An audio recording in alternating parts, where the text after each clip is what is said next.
Hi everybody, welcome newcomers and salonistas to our 14th salon. I'm Marti, the founder and director of the salon, and it's really great to see you all here and lots of smiling faces. It's actually snowing here in the borders. I don't know what's happening in Edinburgh and elsewhere, but I was going to talk about daffodils in the spring, but I guess we're not quite there yet. So please grab something to drink, relax and enjoy the evening ahead. I'm going to start with some announcements and some practicalities. To start with, your microphones are muted so we can concentrate and focus on Christie and Clare's salon. Please, though, feel free to put your cameras on so we can see your lovely faces. Please wait until the end of the conversation to write in the chat, as Jane will be providing any links that might be of interest. Hi, Jane. And there will be an opportunity to make comments and ask questions at the end. So the salon, for those who are newcomers, is a compassionate initiative whose purpose is to provide a home and community around new and established authors and poets whose work relates to compassion and well-being. The salon has become a place for people to connect, inspire and support using books and poems to consider various aspects of human existence in an increasingly challenging global community. So first, some salon news. We're delighted to announce that our next salon is on the 25th of May in collaboration with the University of Edinburgh Global Compassion Initiative, hosting a conversation between Professors Michael West and Stuart Mercer, discussing the importance of compassion within healthcare. And the tickets are now available on Eventbrite, and I'm sure Jane will post that in the chat. You can find all other details about the salon on compassionsalon.co.uk and on social media. And if you like our Eventbrite space, you'll be alerted to future events. So the salon also has an online bookshop hosted by bookshop.org, who supports local bookshops, and all our authors' books, including Christie's, are here, and any recommendations we make for people writing in wellbeing and compassion.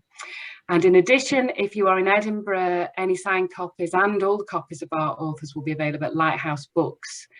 Lighthouse Books is a woman-led independent community bookshop, and they stock, well, all at the moment. I went and had a look the other day of our salon books and some special signed ones. So please look out for them. I would like, alongside acknowledging the support of Lighthouse Books, to thank the Royal Society of Arts Scotland, with whom we collaborate with on 4 joint salons a year and provide us with our wonderful Zoom environment, and the University of Edinburgh Chaplaincy, in particular Reverend Dr Harris, and I know Kitty is here too. Thank you for their continued sponsorship and support. So to today's salon this evening, we're joined by Christie and Clare. So thank you to both of you for sharing the salon with us tonight. Christie is a children's nurse by background, is the Professor of Medical and Health Humanities, University of East Anglia. And Christie is an award-winning best-selling winner of both fiction and non-fiction, and the stage adaptation The Language of Kindness begins a UK tour this month. Christie has published 2 novels, including the Costa First Novel Award winning Tiny Sunbirds Far Away, one of my favourite books. Read this, please. Her first non-fiction book, The Language of Kindness, A Nurse's Story, was a #1 Sunday Times bestseller, and her second, The Courage to Care, is out now. And Clare, who's a salonista and previous host, is the Chief Executive and Nurse Director of Queen's Nursing Institute Scotland, and also a children's nurse by background. Clare has a wealth of experience as a nursing leader in healthcare improvement and policy. Her vision is to unleash the creativity of nurses to be catalysts for positive change in the health and well-being of individuals, families and communities.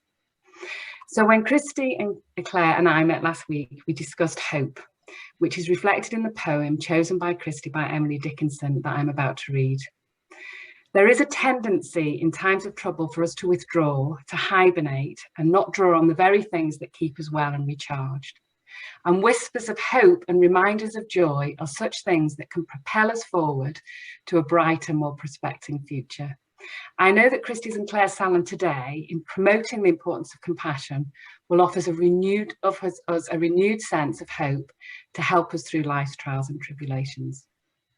So as I mentioned, every salon commences with a poem chosen by the author.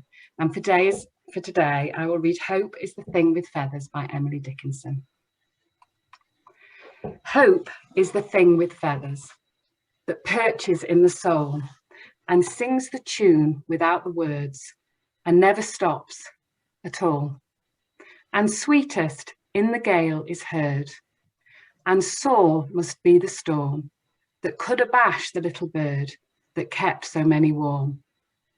I've heard it in the chillest land and on the strangest sea, yet never in extremity it asked a crumb of me. Thank you. What a beautiful poem. And I'm going to hand you over to Christie and Clare. Thank you. Marti, thank you very much indeed. It's just lovely to be here. Yes, the weather may continue to provide a challenge. We've just had a huge downpour of hail. So if you hear noises off, it could just be the hail on the roof. Christie, it's just a joy to be in the room with you. Welcome to virtual Edinburgh.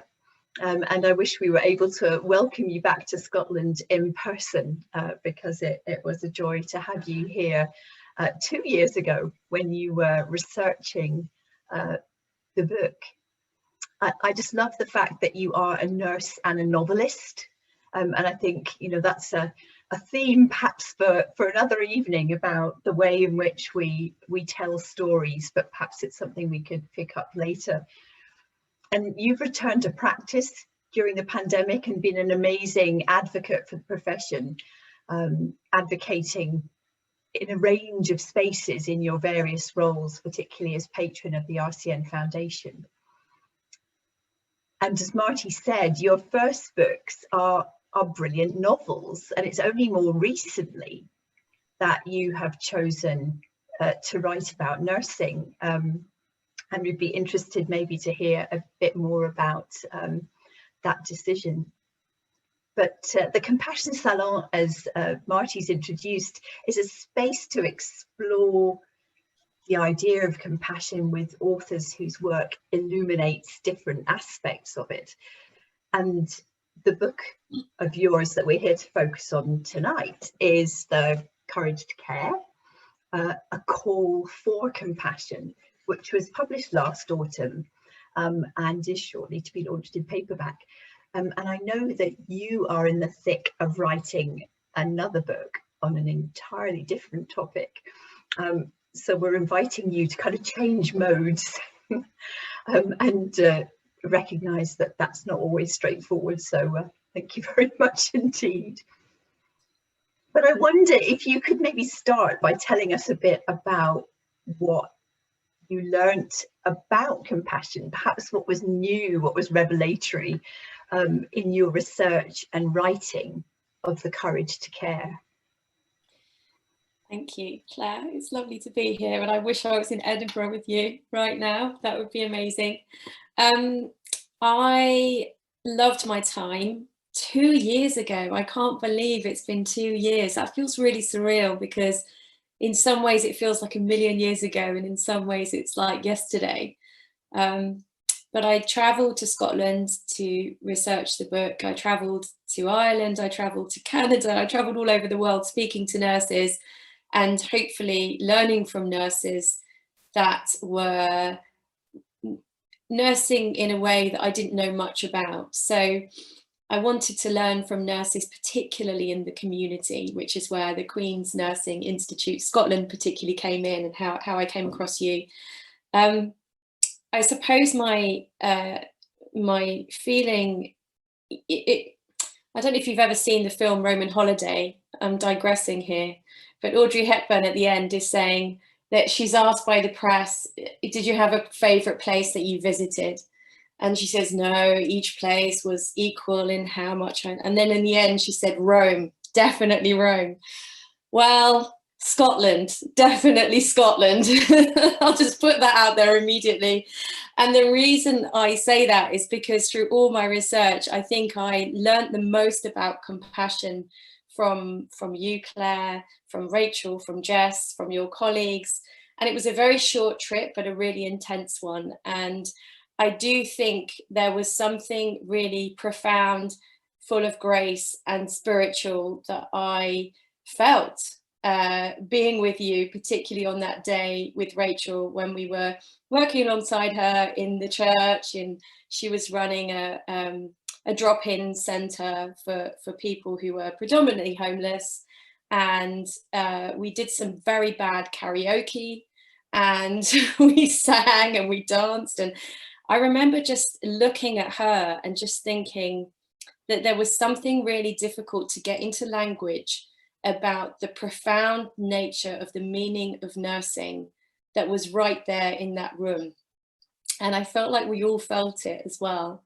And so my work, my life's work, I guess, has been about how to communicate the importance of that through writing with the public. And so I guess compassion for me is back to the meaning and the origin of the word. And that's when I realized it's to suffer with, to sit alongside. It's very different from empathy. It's about standing side by side with somebody else in their pain, their joy, their hope, their fear, and everything. And that day particularly, I think I learned the most. Rome, Edinburgh, that's where I found it. Dundee. Well, actually, yes. Credit where credit's due. Already, it was Dundee. We'd driven up, but yes, it was incredible. Absolutely, love and hope is to be found in Dundee. Yeah. And I suppose, you know, what was striking was that you told those stories so beautifully, and you highlighted how passionate people are in speaking up for those voices, you know, for those whose voices aren't heard. And the picture you painted was kind of real and messy. You know, there's nothing twee or saccharine about your portrayal of the extraordinary everyday lives of the people you met. And you were remarkably candid about your own life alongside that, which wove so beautifully through the narrative. And I love the way that you combine your understanding of health and care with your immense skill as a writer to be able to tell those stories. You know, it's a really powerful combination. And that just kind of set me thinking. And I read an interview you did recently where you said that nursing and writing, you know, I'm aware of the fact that we have healthcare practitioners on the call who are health and care practitioners on the call who aren't necessarily nurses, but I think it holds true, is that, you know, caring and writing, you know, are about searching for meaning, about empathy and walking in other people's shoes. I just wonder if you could say a bit more about that. Yeah, I've struggled with the word empathy, actually. I think that empathy is problematic because I'm not sure that you can really step inside somebody else's skin and experience the world through their eyes, because you haven't had the same life experience that they've had. And certainly for many of the clients that you work with, you know, people are dealt a very bad hand of cards, and none of us really know what our lives would be like had we been dealt such a hand. It's almost impossible to see from the outside. And so empathy for me, it perhaps isn't the goal. I think the compassion, the sitting with, sitting alongside is probably the thing that we should be reaching for. And the other thing that's been interesting is that when I was trying to market the book, the publishers came up with this line, we can all provide compassion and we're all deserving of it. And I said, no, we can't all provide compassion. Not everybody is able to be compassionate. Not everybody's had those life experiences that allow them to be compassionate. We are all deserving of it though. And I think that's the line that nurses tread. And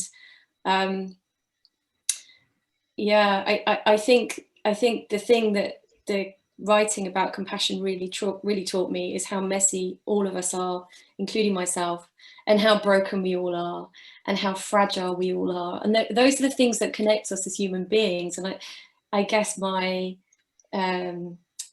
professorship is about trying to understand what makes us human, and it's about vulnerability. I think that's the most shared of human characteristics, is that we're all completely vulnerable. And I really don't think that any of us is intrinsically good and any of us is intrinsically bad. I just think that we've had the life cards dealt that we've had, And thank goodness for nurses like Rachel and yourself and all those compassionate nurses who are able to provide and understand that all people are deserving of compassion, even if they're difficult. And I wanted to highlight that as well, is that particularly in the language of kindness, I think I highlighted a lot of patients who were good and easy and grateful and thankful.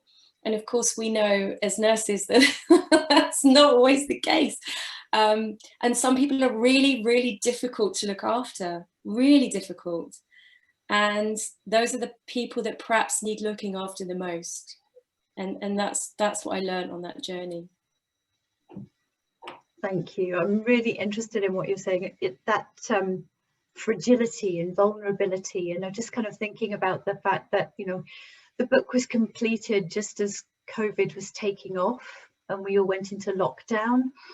And I think if we've learned anything in this last year, it's about we've all been put in touch with our own fragility and vulnerability. And I don't imagine there's anybody who hasn't had moments of feeling broken and unable to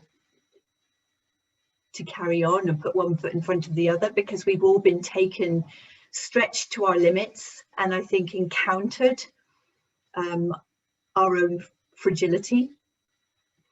And I think, you know, what you say about compassion, you know, I just wonder, you know, has that made us more compassionate because we are more in touch with our frailty, or has that perhaps left us feeling spent? And maybe it's all of that. But I'd be interested in your reflections about, you know, perhaps what you have noticed over the last year since the book was completed, about compassion, society, resilience, and how as individuals we make sense of it. Yeah, I think I used to love the word resilience, and I really hate the word resilience now. I've really started thinking about how I use language in a different way. Because there's some things that you can be resilient about. Maybe you're getting too many late nights, you know, you're not resting enough, you're not taking your time off. But there's other things like a global pandemic that leaves us no resilience whatsoever. And a traumatic situation that many people have faced, all of us have faced, but particularly nurses. I think it's okay to not be resilient at the moment. And certainly our relationship with compassion seems to have shifted.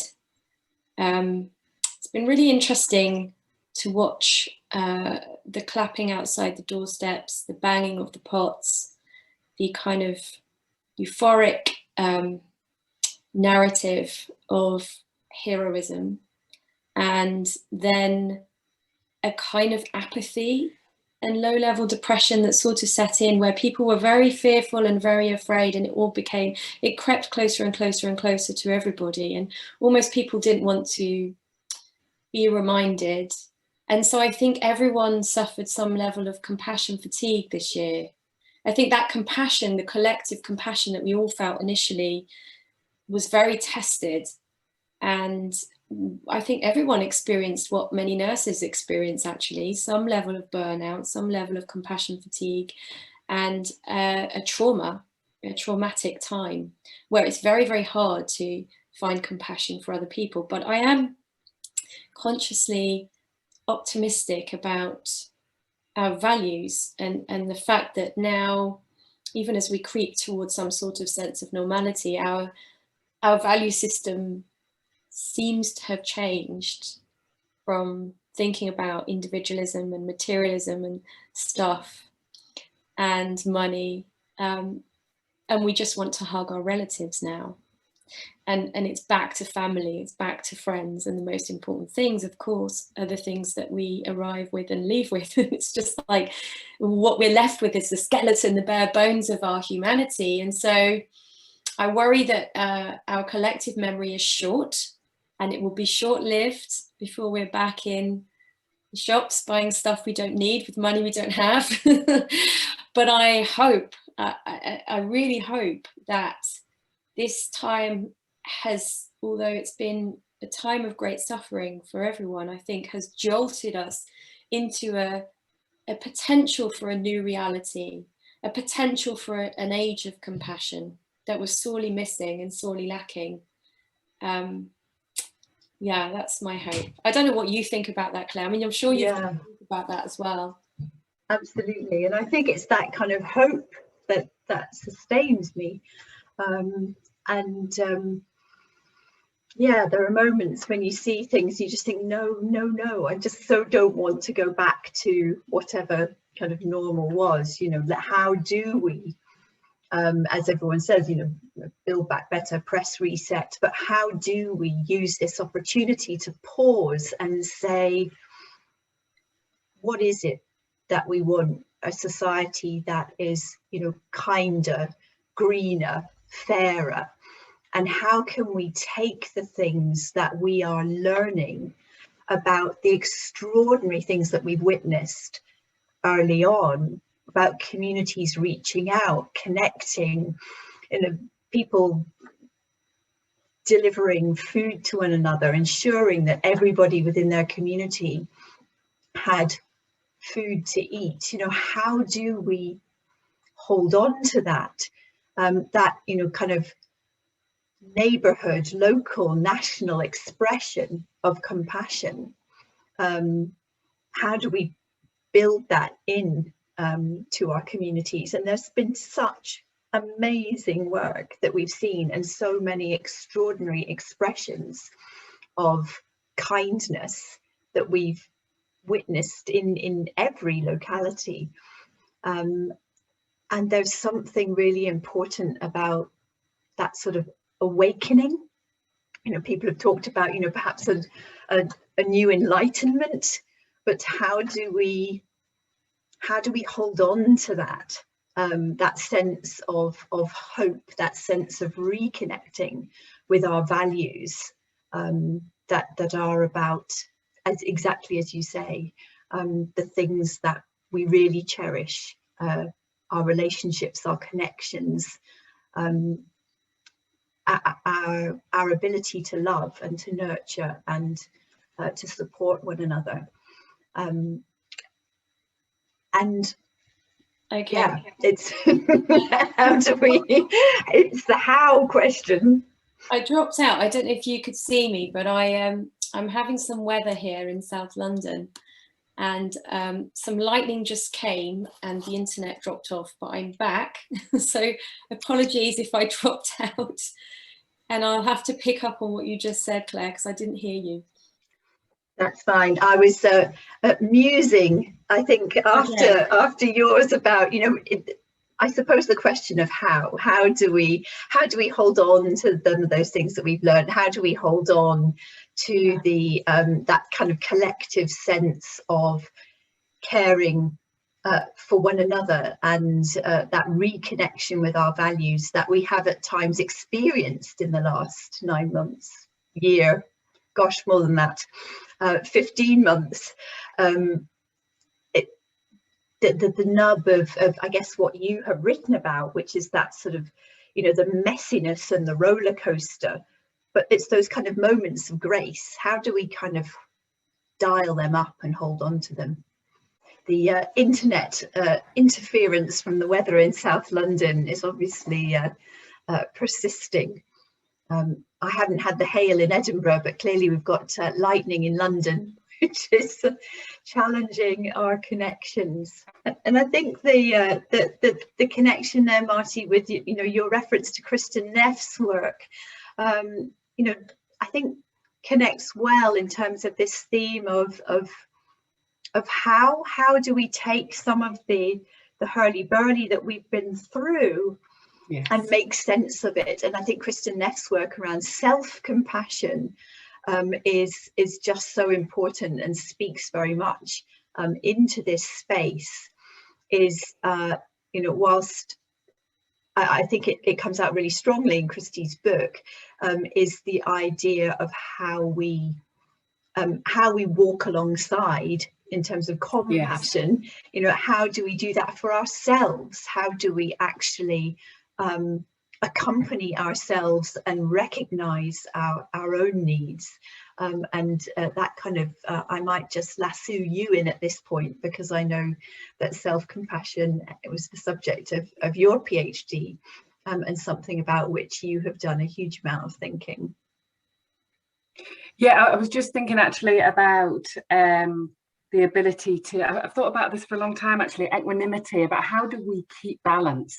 How do we keep balance when there's, you know, going down a river and there's boulders bashing us backwards and forwards? How do we do that? And I think it's very true what Christie's saying about is when our batteries are completely drained, that's so incredibly difficult, and it shows us the importance of actually keeping ourselves fully charged. Like, we would never leave our battery to discharge completely, but sometimes we forget ourselves to recharge our own batteries, and that the times we need those is when we are going through these trials and tribulations. How do we maintain balance? And I think we do that through self compassion, and not, like I spoke about at the start, about what we tend to do. And I've, you know, even though I, you know, read and teach this, I noticed that I'd withdrawn and hibernated from all my friends, and I wasn't going to speak to them because I could manage myself. And I realized I was doing the very thing that I'd been trying to explain to my students not to do. You know, the worst thing we can do when we're struggling is push away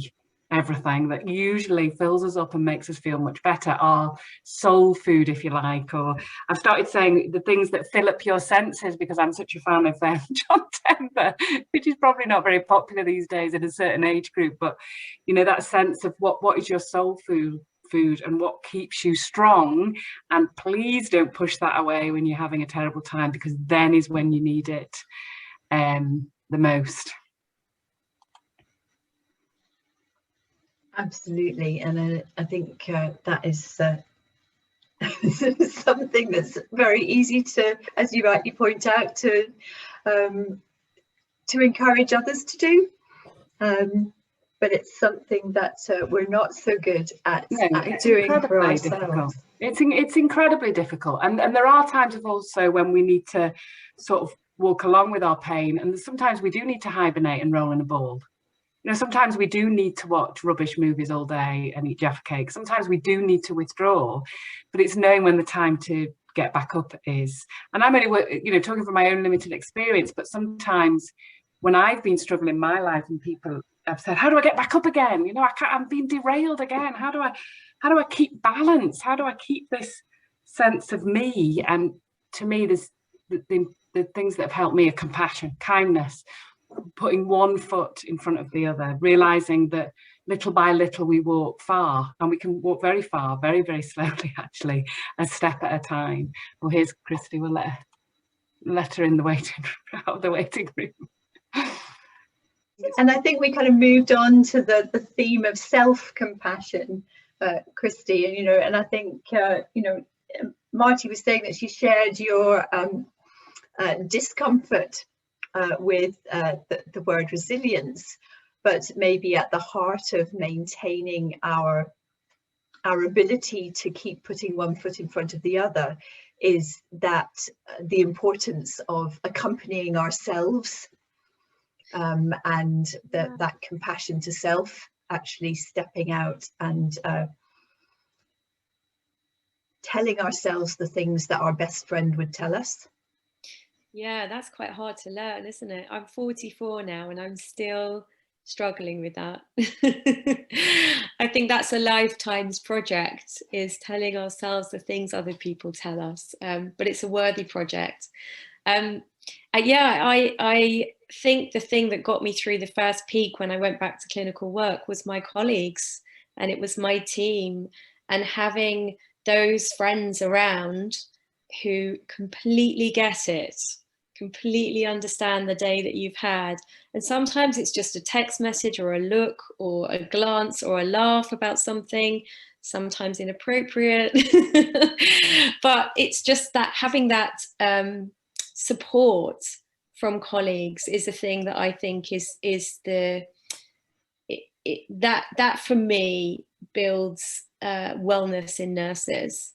And I think that's been the thing that's really hard, is that when you can't see your peers outside work, then that's really, really tough. And I certainly can't wait to catch up with nurse colleagues in real life and friends in real life, because there's such a support for people going through tough times.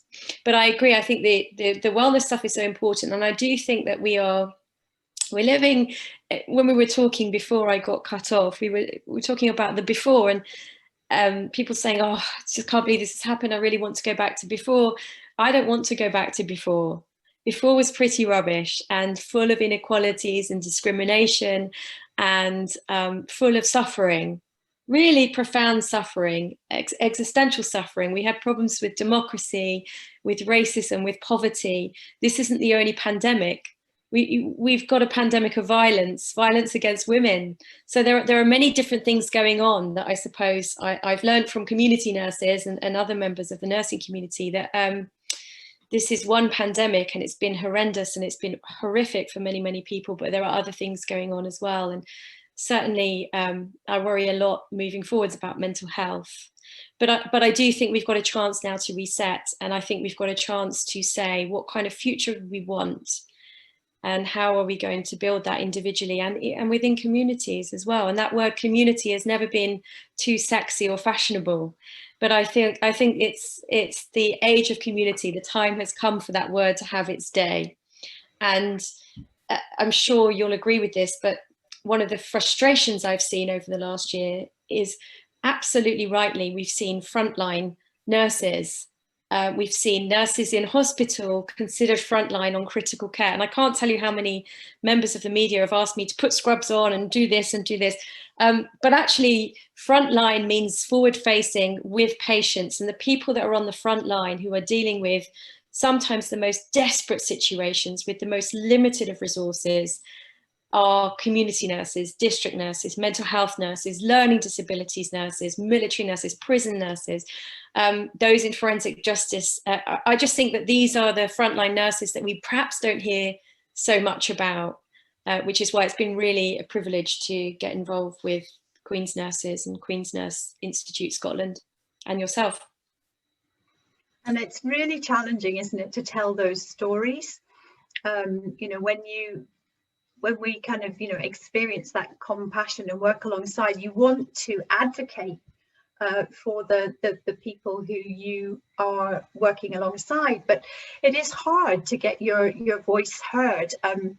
I did a piece recently, a whole fabulous group of community nurses sent in their perspectives of what it was like working through pandemic, and I turned it into an article for a national newspaper. And you know, it wasn't sexy enough, it wasn't interesting enough, you know, because actually, exactly as you say, what people want to portray is that it is the sort of intensive care, the A&E, you know, because that's what people relate to. And even the newspaper was not interested in a well-told story of the, you know, people, health visitors who are working to support families who are locked down and whose children haven't been socialized, you know, babies who were born a year ago who haven't been socialized in the way that you would expect infants to be, and the stress that puts on families, you know, immense stress of those who are in care homes and families who are denied the opportunity to be with their parents and grandparents, and the suffering of those who have been separated from their families, and the you know, endless stories of how hard community nurses are working to keep people out of hospital, but that, you know, the additional pressures that puts into the system are just immense, but those stories aren't being told. And I know you've done a lot of thinking about kind of advocacy and nurses' voices, and how do we kind of champion the needs of marginalized communities? How do we get voices heard? Because I guess part of compassion is speaking out and speaking up. And I know you have done a lot of thinking about how we do that. Yeah, and I think it's hearing from it's hearing from service users as well and giving them a voice, because there really is a void of people who first-hand experience things, which is incredibly valuable. And I do think that that is something that perhaps we should all be thinking about in a wider sense. But yeah, I guess when we think about suffering, that we do tend to think, we go straight to life and death, precarious situation. We're thinking about major trauma. We're thinking about ICU, A&E. And I guess that is the end that we see most on television, or it's that complete space between what life and death, when everything hangs in the balance, and it could be a matter of minutes or hours or perhaps days at best. But community nurses work in that space with people who are suffering in that space for months and years, and sometimes even decades. It's the same space, it's just longer. And the alleviation of that suffering is, it's so important and so misunderstood in terms of nursing. And of course, we're talking about compassion and kindness and all those attributes that are at the heart of nursing, but I don't want to diminish the idea that, you know, nurses are safety critical, rigorously trained professionals. I get asked all the time, should nurses have degrees? And, you know, the same kind of questions, and people resort to stereotype, but the two things don't have to be binary. We can have both things at once. We can treat it as a profound job full of meaning. And those people like myself who consider it a vocation, I guess, can still have that space. But it can also be a rigorously trained safety critical professional who are deserving of safety equipment and who are deserving of a 12.5% pay rise now, please.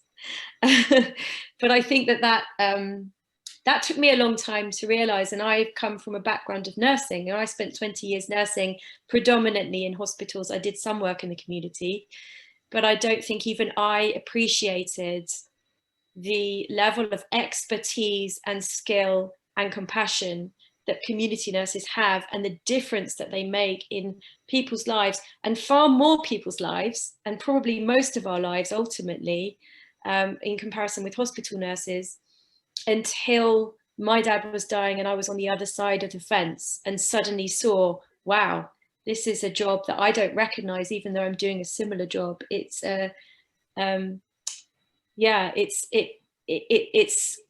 think I hate to use the word hero, but it is unsung heroes. It's, kind of lesser known nursing. And I do think that all nurses, whatever nursing they practice, have a responsibility to shout about the importance of all other nurses as well, and really try and understand the different languages that we have and the different types of nursing that we have, because they all feed into each other ultimately. Like you said, district nurses, community nurses are keeping people out of hospital.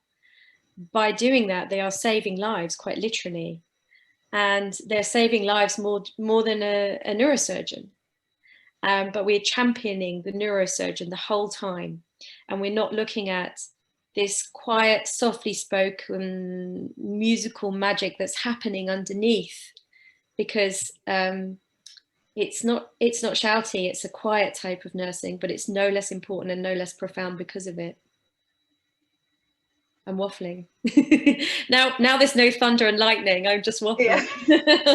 No, it's interesting, isn't it? I have a discomfort about offsetting one profession against I think it's both. I think nursing is for me, it's a language with many different accents. And whether you're a research nurse, you're an oncology nurse, you're a district nurse, you're a military nurse, you're a hospital nurse, you're a critical care nurse, I think that the values of the profession are exactly the same, whatever accent that you have in the nursing profession. I just think that the media perhaps give more cadence to one type of nursing than the other. And I don't think that that's particularly helpful for all nurses.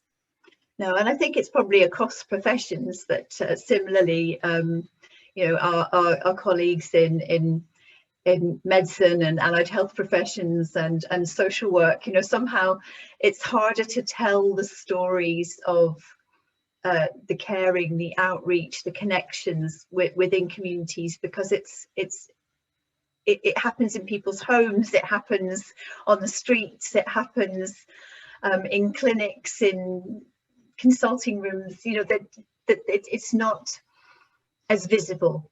And back in the day, and I guess the kind of call the midwife image, you know, that there was perhaps quite a present and visible presence of professionals out and about in very distinctive uniforms, you know, on bicycles, whatever. And generally, you know, people wear scrubs or they don't work in uniform and just have a lanyard. And so there's an invisible workforce of health and care professionals supporting people with immense compassion, skill, highly trained professionals, you know, one conversation at a time, one clinical encounter at a time. And I think that the nature of suffering has changed in society. And so people are suffering existentially, they're suffering physical effects of emotional pain that perhaps traditional medicine doesn't cure anymore. You know, the whole we can't cure the things that people are suffering with necessarily, but people can always be nursed and people will always respond to nursing. And I think that there has been a shift in society and culture away from this idea of cure-all. Everything should be cured at all cost, and perhaps there's a grey area where that's not always possible, and it's never been possible, but we're starting to understand and a little bit beginning to accept that as well. And because people can't be cured all the time, it doesn't mean that they can't have access to excellent quality nursing care, which is a thing that saves them. And there's a very different thing between curing and saving. And I do think it's very interesting. And I think that one of the things I really worry about in terms of representation and the fact that perhaps hospital nursing, like the nursing that I did for so many years, has quite rightly been represented in the media, and perhaps community nursing hasn't been quite represented as much, is that I wonder whether student nurses who are coming through the system, or people that are new to nursing, or even people who are thinking about a career in nursing, might not know about prison nursing. They might not know about working on homeless healthcare teams. And so unless unless that information's out there for people to access, then they might not understand the opportunities that are out there for people. I don't know if you agree with that, Claire. Absolutely, and it's something that we are on a mission to sort out. You know, I noticed that Barbara's on the call along with our colleagues in Nursing Now. It's to, you know, to raise the profile of that, you know, depth and breadth of the profession. You know, I think what you're suggesting, you know, it's just kind of multifaceted, isn't it? And I think as nurses, there's something about us engaging across these debates, you know, about the social determinants of health. You know, where's the nursing voice in the debate about, you know, welfare reform, in the debate around, you know, getting housing? And I think we need to engage with our colleagues in housing, with our colleagues in public health, and, you know, with our colleagues in you know, planetary health. You know, if we've learned anything in the last year and a bit, it is about the interdependence of health and well-being, you know, on the planet, around poverty, around, you know, injustice. And so actually stepping in into that voice, all of us as health and care professionals, really dialing up our voice around the social determinants of health.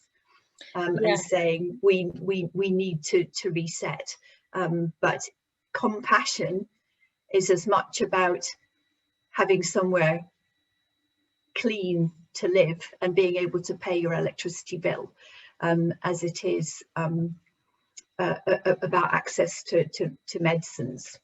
Yeah, but it is also life-saving too. And I think that the absence of a nurse's voice, for example, on the SAGE Advisory Committee, was not only astonishing to me, and still there is an absence of a nursing voice on the SAGE Advisory Committee, but it was horrifying. And I look at,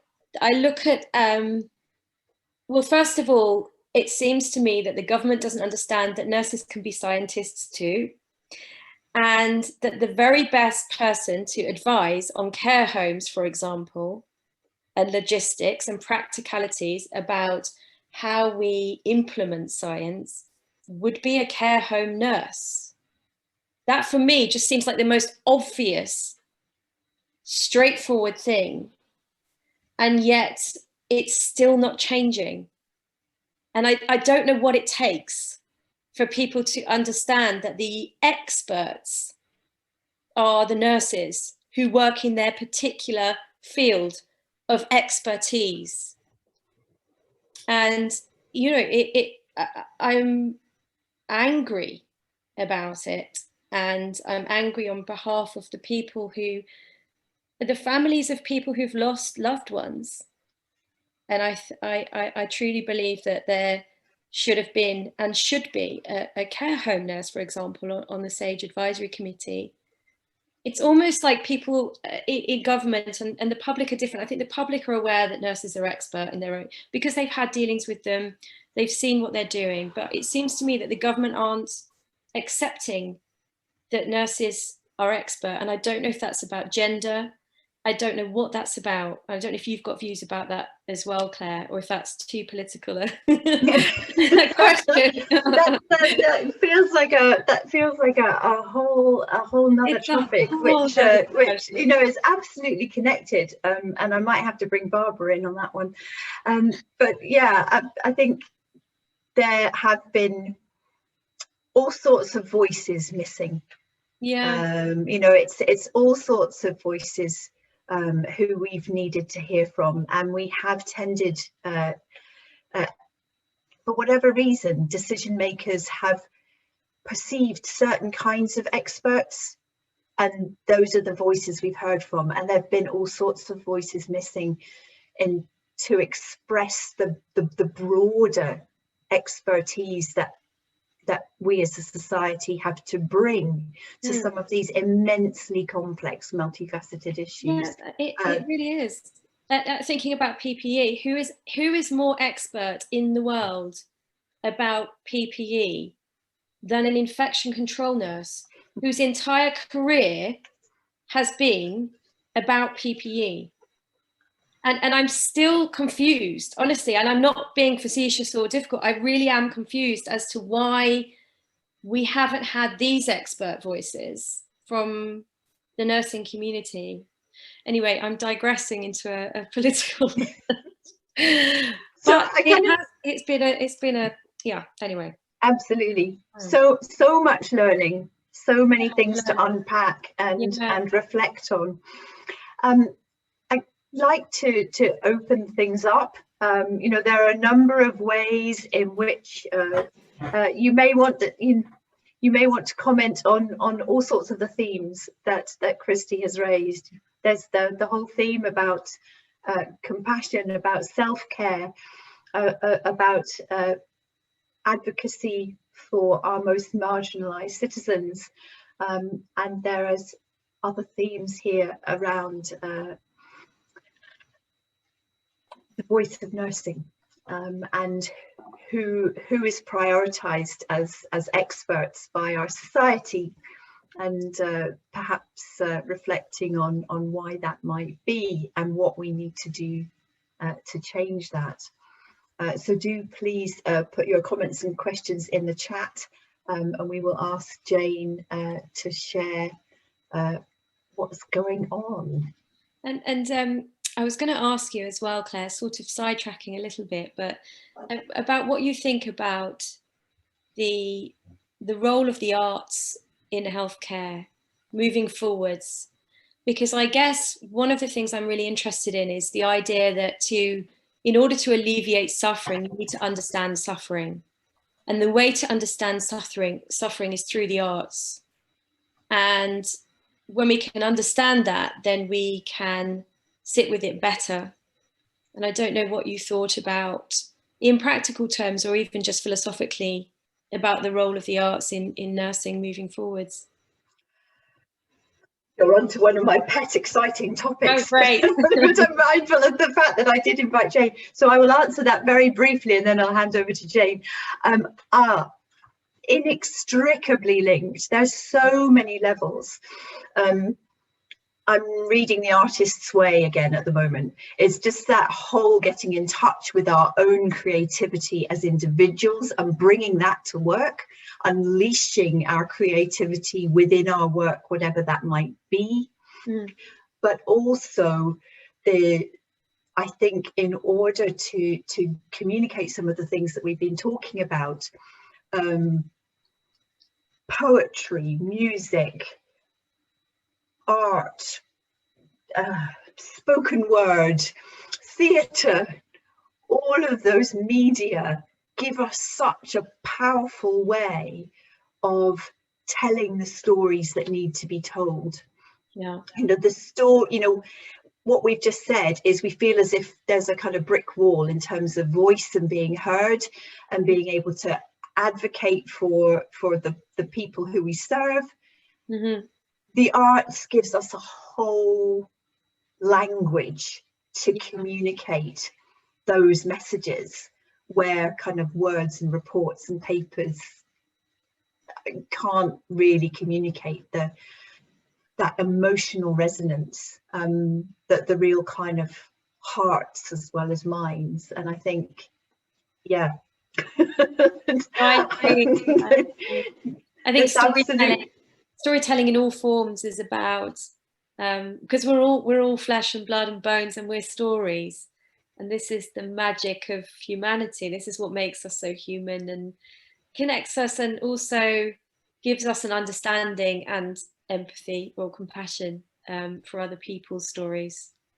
So yeah. Thank you. Jane. Great, thank you for that discussion, and we're getting quite a few questions coming in, so I'm going to pass straight over to the questions. So I'm just going to find Tamsin, and I'm going to unmute you, Tamsin. So Tamsin, if you're happy to ask your question. Yes, thank you. I'm a nurse lecturer in the University of the Highlands and Islands, and I just wondered what Christie thought about compassion within the undergraduate curriculum. Whether you felt that we covered it enough, do we need to cover it prior to students getting placement? Just wondering what your thoughts were on that. It's a really interesting question, and I think I'm so out of undergraduate curriculum knowledge that I would be a little bit nervous about answering, because I don't know what you've got on the curriculum currently. Certainly when I was an undergraduate, I was 17. I'm a little bit older than that now, so it's quite a long time ago. There was nothing about compassion. There was nothing about learning, I suppose, skills of empathy, or even bedside manner wasn't done. It was just kind of, see one, watch one, do one, crack on. That was what I came from. And there were benefits to that, and there were also massive downsides. And I suppose what you want to do all the time as anyone that's teaching student nurses at the moment is ask them what they need, and be continually open to feedback from them, because it changes so fast. And even year by year, I think because the world is changing so rapidly, and the last year we've had such a traumatic time, that I think probably they would have a lot better ideas than I do about what they need. And I also think it's really hard to teach compassion. It's really hard to teach. It can be done to teach, but it's really hard. And one of the things that's most helpful, I think, is having role models and having mentors, and having really experienced good leaders. So organisations like the Queen's Nurses, but working alongside people who are very experienced is sometimes a really good route into learning compassion and mirroring those really good behaviours. And I know that's something that, again, many people in the nursing profession are really worried about, because we talk a lot about recruitment, but we're not really talking about retention. And it's retention of those very experienced nurses who are able to teach and emulate compassion through behaviours. I think that's the thing that's a danger. Did that answer you, Tamsin? Sorry, I don't know if you're still on mute. Can I invite Marti just to say a few words as somebody who has phenomenal expertise in teaching compassion? Thank you, Claire. Firstly, I've been jumping at a bit because of all this stuff. I can be political and say, yes, it's all about gender.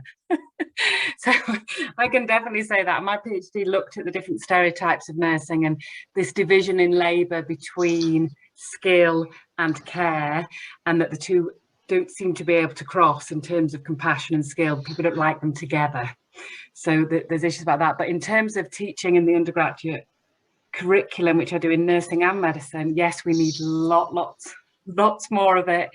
The whole curriculum, as far as I'm concerned, should be underpinned with compassion. I absolutely agree with Christie about role modelling. So very important that we role model how we are compassionate, how we behave, how we manage ourselves in terms of, you know, modelling skipping lunch, not eating, being exhausted, etc., is not good role modelling. And, you know, we all can be in danger of that and working on and on without getting a rest. There are actually there's a paper come out by Michael West, I think I'll put it in the chat, from the King's Fund, that's come out about integrating compassion into the nursing undergraduate curriculum. So that's really useful. So all I can say is yes, do it, even if it's by stealth. So I just come in to reply to Christie, it's Tamsin again. What we actually did for our first year students this year is we used your books as pre-reading for seminars, and so some of the chapters, and the students found that incredibly useful, because of course these are students that hadn't been out in placement, and it was just an amazing resource to use for them. And of course it got them reading your books as well. So it was just oh my goodness, this is a fantastic resource. We're going to use this. Moving away from the textbooks, here's some real stories. So thank you very much. Oh, thank you. That's lovely to hear. And I you know, whenever I meet a lot of student nurses, and I hear daily from student nurses who are struggling as well. And I mean, we need to help them however we possibly can, particularly now at this time with everything that's going on with COVID. It must be just horrifically difficult to come into the profession at a time like this. And I'm always astonished by their bravery, their honesty, their openness to learning all sorts of things. And yeah, they're kind of my favourite student nurses. So thank you. We've got a lot of questions coming in for you, Christie. So the next person to ask is Jackie. So Jackie, I've unmuted you. Do you want to go ahead? Hi there. I just want to say thank you for tonight. It's been lovely. I am an NHS whistleblower. I spent over 20 years in the NHS and inadvertently became a whistleblower 6 years ago. Unfortunately, this has absolutely destroyed my life. The only thing that has sustained me has been self-compassion and latterly insight training through Paul Gilbert, Christine Neff and children's work. I have been amazed at, and your comments reflected that tonight, about community compassion and how that has opened up enormously this past year. But in my personal experience within the NHS, it has gone the other way. And I cannot believe what they have put upon me this last year, despite a pandemic. And I would just like to know, how do we change this? How do we protect people like me to actually speak up, to actually have compassion, not just for the people we're speaking up for, but to have compassion for us for doing it, because it seems to be so missing everywhere and it's not getting better. It's a big question. I know it's a big one. But yeah. Thank you, Jackie, and thanks for sharing that. That it feels like, you know, you've obviously been through some horrendous times, particularly the last year. So thank you very much for sharing that with us. I think that within any organisation, within any culture of an organisation, there are going to be elements of that organisation that are not great and that are not working and not functional. And that's the same in every organisation. I've been lucky enough in the NHS to work with the most exceptional people. But you know, that isn't always going to be the case, and I'm very sorry that you've had the experiences that you've had. I think that back to what you were saying about your community and the things that have kind of kept you going this year, and the values and the local community, I think so many people have found that, you know, even in my own family, you know, when they couldn't get a dental appointment, for example, my nan is 96, she couldn't get a dental appointment, she had horrendous dental pain, and it was one of her neighbours who really helped her out and got her to the appropriate place. And I think that gelling together of neighbours looking out for each other, and friends looking out for each other, and communities looking out for each other is so important. But I also think it's really important that we have a safe place for people like yourself to be able to tell their stories, and so that everyone can learn. And as we know, I think there's always danger with silence. I think speaking out is a very, very brave thing to do, but it's a very important thing to do, because if something has gone wrong and not as well as you'd hope, then it's really important that people hear from it in order that they can learn. And I guess that's a wider issue in the NHS and in our society as well, but it's always good to question things. I think it's always good to speak out. It's always good to make your voice heard. Even if it's a lonely place at the time, I think it's a very brave thing to do. So thank you for that. And I don't know, Claire, if you've got anything to add. No, Jackie, I'm really sorry to hear your story, and thank you very much for being here and for sharing that. I think there is something, and maybe we might pick it up in a minute, because I think it links to Barbara's question about systems and that kind of toxic culture, and how do we begin to shift that. And I think compassion is the answer. You know, it is about listening deeply to one another and what's going on, and trying to understand it, and bringing that lens of kindness to colleagues and to one another, and to senior colleagues as well, because otherwise we can wind up perpetuating this sort of reactive bullying, you know, blind spot kind of culture, the echo chambers where we only listen to the messages we want to hear. And it's when we bring those deep values, that real compassion to all our interactions, that we become truly self-aware. But doing that as a lone voice is just so hard and so painful.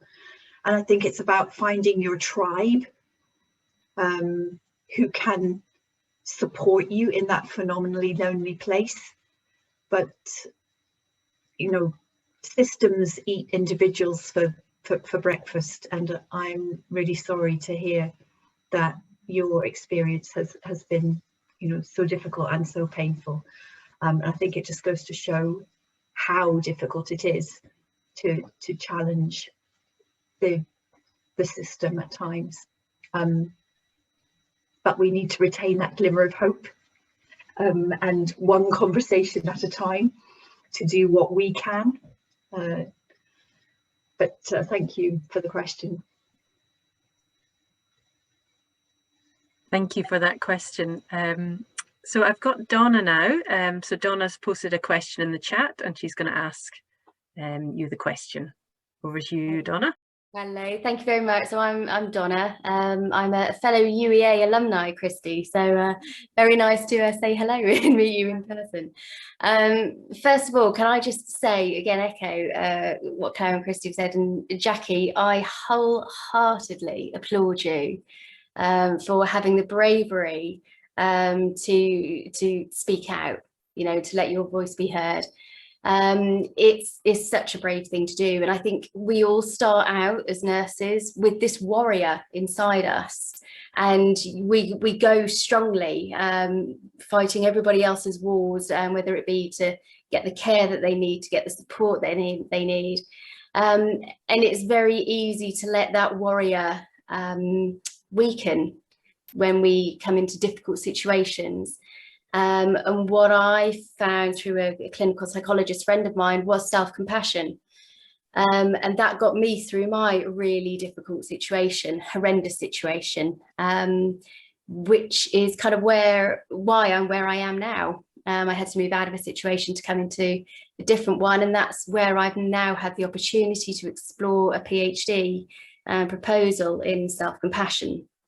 And that's really what I would love to gift to community nurses, who are lone warriors, fighting their patients' wars against the system a lot of the time. And what I'm hearing is resonating a lot about that. If you're compassionate with yourself, if you're recognizing the suffering in yourself and you're acknowledging it and you're saying, do you know, this is tough, rather than for it to always be rainbows and unicorns, which is, I think, the picture which most of us like to try and paint, but actually saying, do you know what, it's not. And, you know, as Marti said, taking that time to say, I'm just going to dwell on this for a little while. I'm going to curl up in a ball and cry and just appreciate what I'm going through, because we appreciate what all of our patients, our colleagues are going through. And what I've noticed is throughout the pandemic, we've all gone into almost like survival mode, and we've brought our warriors out for self-survival. It's been a self-preservation tactic for many people, and I think that's perhaps why we have seen in some situations the compassion hasn't necessarily been there amongst our colleagues. It's been there a lot in a lot of cases, but I think sometimes that's perhaps where it's been harder to dig deep. So I think I've learned a lot from my colleagues. I've done a Twitter chat where people were so honest and so open with me about how they were experiencing community nursing in the pandemic. So I'm hugely grateful to everybody for contributing with that. I think the side of things which I'm really now want to hear, is kind of follows on from what you were saying, Christie, about the voices of the people who use our services, the people who are behind closed doors with us as community nurses. How do we hear their voices? It's a very vulnerable place to be when you've allowed someone to step behind your front door and it's just you and them. How can they be honest? And I think with this whole kind of almost like shutting down for survivorship, we haven't always given our most compassionate side of ourselves to our patients. They must be seeing that, they must be feeling that.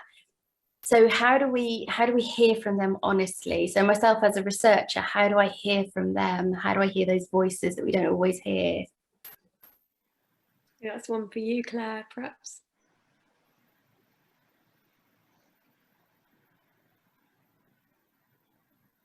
I think as health and care professionals, we believe that we listen well. But I think what I've discovered in my later career is how much more there is to listening. And listening deeply. And I think it's what Christie was saying earlier about empathy. We can never have walked in other people's shoes, but to really listen deeply and seek to understand, and not just hear the things that reinforce the views we had, and to be deeply curious about the voices that speak a different truth to that which we thought we understood, and to retain that sense of curiosity and seeking to understand is where we begin our effectiveness as advocates. Because I think it's only when we step back and take the time to observe and to listen with a completely different quality of listening. And as you were saying, Donna, about hearing what's going on in us, to recognize our visceral response to what we're hearing, and to help us use that embodied wisdom to interpret what we're hearing and how that lands with us, helps us, I think, begin to take on a whole new level of understanding. And then we can begin to co-produce ways forward with others. Then we can begin to offer ourselves as companions on that journey forward with humility, recognizing our shared humanity. And so I think for me, the first step to that is about really learning to listen in a different way. Thank you. That's really useful. Thank you.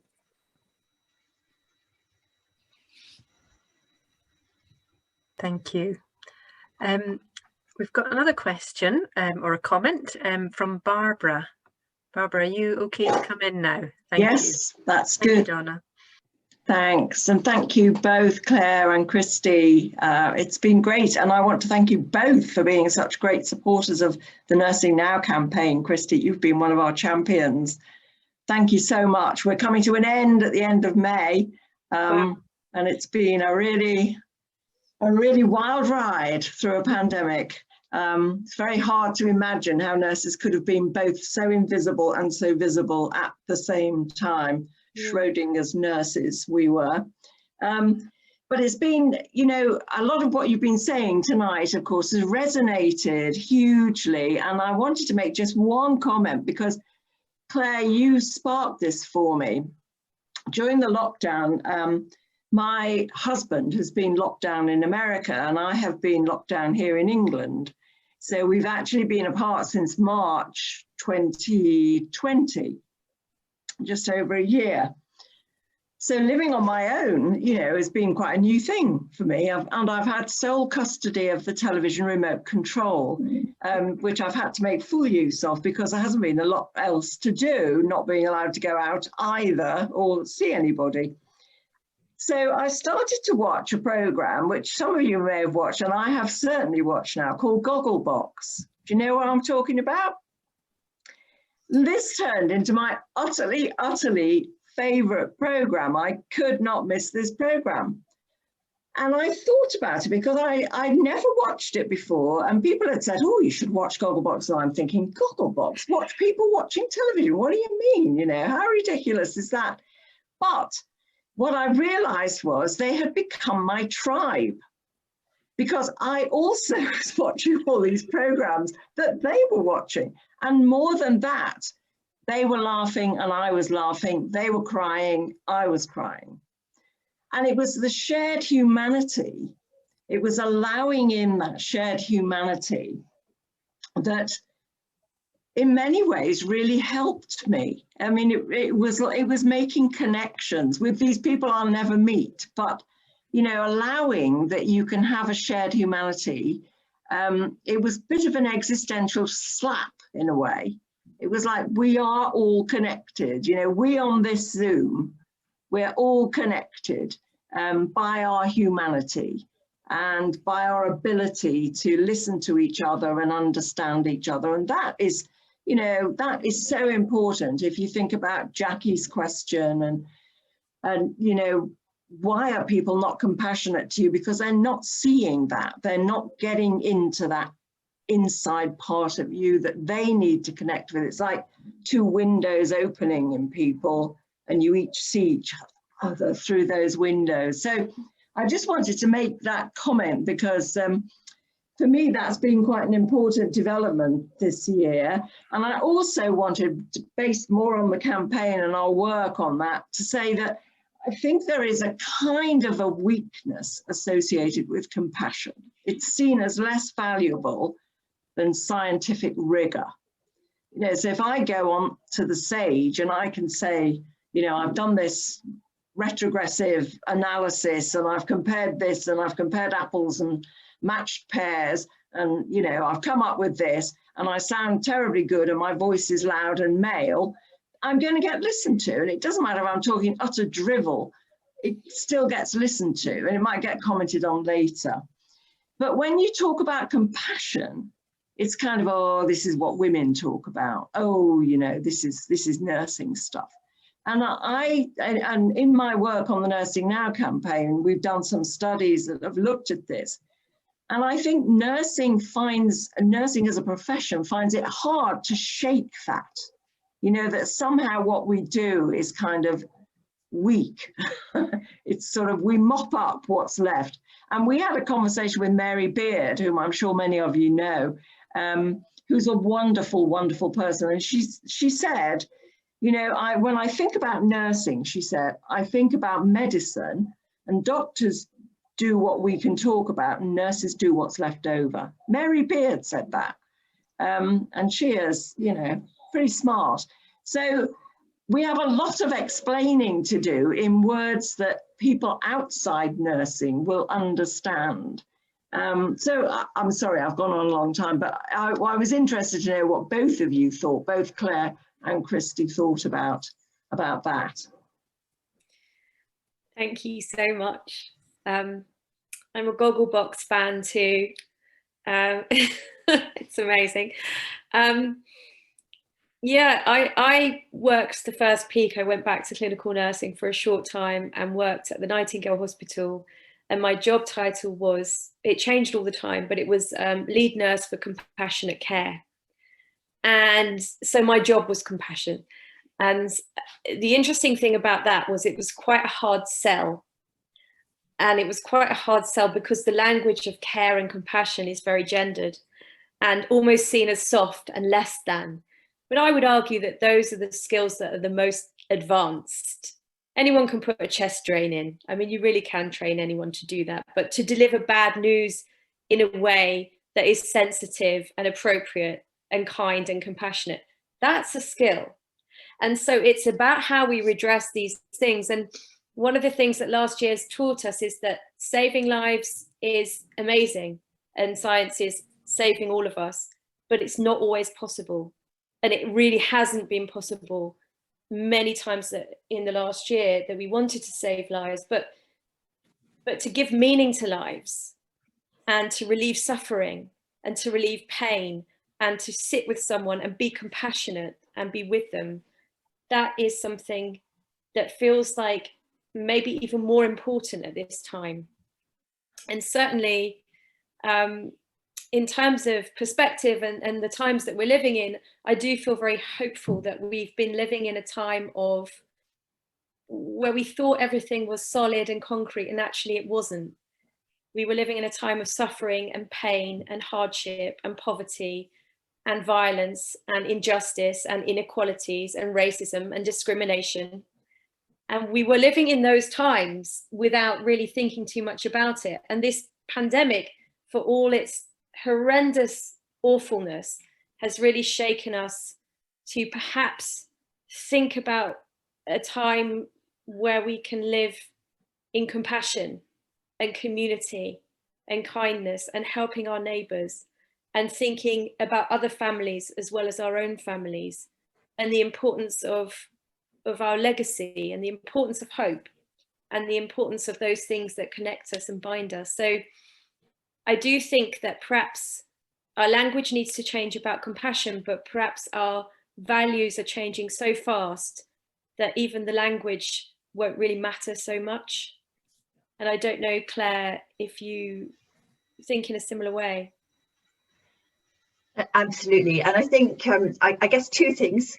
Firstly, I think I'm grateful for some of the colleagues from other professions who've stepped into this space. So Atul Gawande, Jim Doty, who have, you know, stepped into being very clear, you know, about the importance of compassion. But also, I think as nurses, we need to step into our warrior sage.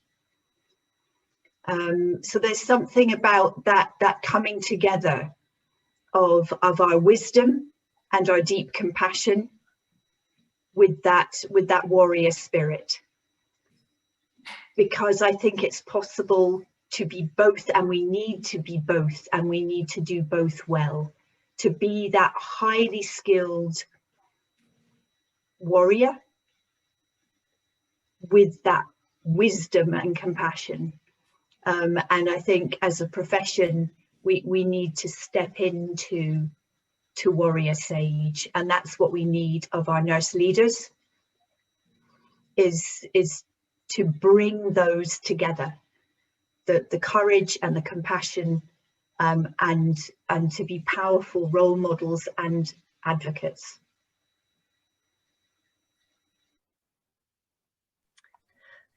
Thank you. We've still got a few more people with questions. I'm not sure we're going to get through them all, so apologies if we don't. But Jill, if you want to, is this a good point for you to come in? You happy to ask your or make your point? Thank you. Absolutely. Okay. So yeah, that really, my question kind of connects with what Claire was just saying. So such an interesting debate around nurses' voices not being heard, especially community nurses. And there is a lot of debate at the moment around how to care for people with multiple long-term conditions in the community going forward post-COVID. But I notice that nurses are not much included in that debate. And I wonder why, because it is our bread and butter. Looking after, caring for people with long-term conditions is absolutely the bread and butter of community nurses. And I sort of wonder really how we can, how we can change that and how we can have a voice. I haven't just finished, completed the Queen's Nurse Programme with QNIS. I've thought a lot about compassion and kindness, and it was the reason why, Christie, I picked up your book just randomly last week and started reading it, not knowing you were coming on tonight. And I find the more that I become interested in those things, the harder I find it is to connect that with still having a voice. I'm always sort of looking in on those sort of, how do I become a better, kinder, more compassionate nurse?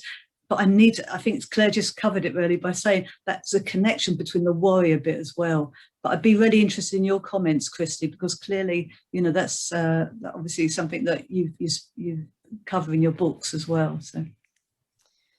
Yeah, it's been quite a journey for me, and it's an ongoing battle really in terms of trying to be sensitive about representation, being very clear that I'm just one voice with my own experiences, and there are a gazillion other more expert, more qualified people than me who should have a voice. And I fight probably daily battles that people might not be aware about, ongoing battles about fighting stereotype and even with people, even with mainstream media, it's really difficult to understand, and I'm not quite sure I truly get it or truly understand how to help other nurses have a voice in mainstream media. And I suppose one of the things I'm doing at the moment is the theatre. So we're opening live theatre in 2 weeks or 3 weeks, which is going to tour the UK, and it's basically putting nurses on the stage, because I thought that's a space that perhaps we haven't seen nurses before. We haven't seen nursing represented in mainstream theatre before. And I guess I'm always looking at what ways to get to politicians really. And politicians might not watch Gogglebox, Barbara excluded in that. They might not, but they go to the theatre. And I think about writing a lot, and I certainly would champion any nurse that was considering writing. And it's not for everybody. It's a very personal decision about writing stories. But it's quite. There are a couple of nurses now that have a voice in the media, and there are a couple of nurses that have started writing books, but it still feels very lonely out here. And I'm doing all I can to try and get other voices, because I feel less than qualified to talk about these things. And yet I'm the person that people pick up the phone and ask. So every single time someone picks up the phone and asks me for an interview in XYZ, I will always suggest, oh, there's an expert nurse in profound and multiple learning disabilities that I know, or there's an expert nurse in this. And it's just about, I suppose, giving a leg up to other nurses to make sure that we've got widespread voices across the media and across the arts as well, because it's about the arts too. Claire, did you have anything to add to that? No, and I think it's immensely complex. But I think there is something really important about being clear that we articulate the expertise that we have, because I think there's a widespread assumption in society that general practitioners are the experts in multiple long-term conditions, and you know, nursing kind of assists, and so there's something about us creating that narrative really strongly, and some of that, I think, as we've suggested, may well be gendered. Just Jane, I just was looking in the chat box, of the time, and in terms of gender, there's an absolutely fascinating contribution from Jenny Patterson, which I encourage you all to look at in terms of within her midwifery PhD work on women's experiences of trauma in childbirth and midwives' experiences of caring for them, which I think is, you know, highly pertinent to our discussion around gender. Thank you. There are a number of other really, really helpful comments in the chat, so I would encourage you all to scroll down. And Donna, I love the idea of presenting your PhD as dance. I think that is the way forward. That's true embodied wisdom, and we would all be delighted to share in witnessing that. If you pull it off, please do. I was just going to bring in as a final, because I know he's been waiting very patiently, just to bring in Gavin, if you want to come in, Gavin, just for a final, if you've got anything, any comments, and then we wrap up, because I realise we're moving it beyond 8:30. Well, I'll try and be really, really quick then, because I was sort of swithering and thinking maybe I just shouldn't say anything. But I suppose I just wanted to say I'm at the tail end of having run a compassion-based intervention based on Paul Gilbert's compassionate mind training as part of the taught curriculum in my university's nurse degree programme. So it's for student nurses, first-year student nurses. There were 100 mental health student nurses online doing this 6-session intervention, and I suppose the only comments I would make would be, first of all, just to completely agree with what Christie was saying about the lives of student nurses.